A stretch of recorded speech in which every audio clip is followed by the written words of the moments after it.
երկու կամակոր այծ։ Երկու կամակոր այծ դեմ առ դեմ եկան մի նեղ գերանի վրա։ Ուր կամուրջ էր ձգված մի գետակի վրա։ Տեսեք դուք բանը գլխային ոտքներ եք օգտագործում։ Մտերմիկ զրույցը չէ, մտերմիկ պատմում է։ Ինչ էր երկու այծ եկել են գերանի վրա կանգնել այստեղ։ Ու բան էր գնում։ Հանգիստ պատմեք թե ինչ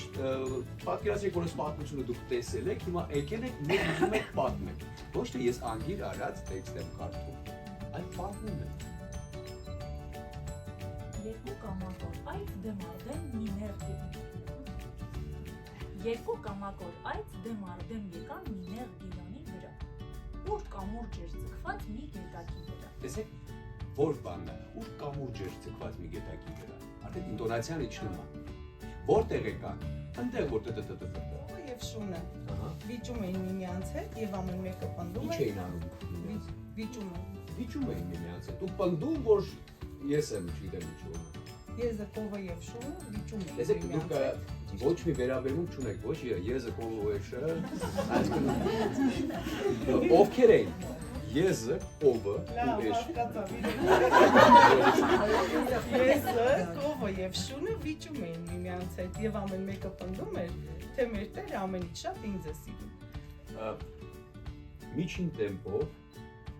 հստակ ֆիքսել թե ինչ է ուզում ասի առակը։ Այսինքն մեր խնդիրը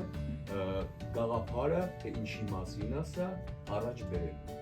Պետք չի ոչ ձայնային ինչ-որ շատ մեծ տատանումներ, երևիչներ, հստակ, բաց, միջին ես ձայնով ու միջին տեմպերով, թե ինչի մասին է առակը։ Ոչ։ Թող այս տարի էր մնա։ Ես նրա շուրջը գտնվող հողը կրկին կփորեմ եւ պարարտաններ կտամ։ Այդպես գուցե պտուղ տա, ապա թե ոչ եկող տարի կտրիրա։ Okay, որտեվ կարևորը տրամաբանությունը ճիշտ բերել հասնել տեղ։ Հասկացանք բոլորս ինչի մասին էր այս պատմությունը։ Իհարկե չգիտեմ կա։ Ես էլ գերված տարված չէի։ Կար պաղ գինի միայն ու նույնքան պաղ զրույց։ Ոչ ես, ոչ էլ ինքը սիրահարված չէինք, ոչ էլ խոսում էինք հիմար սիրուց։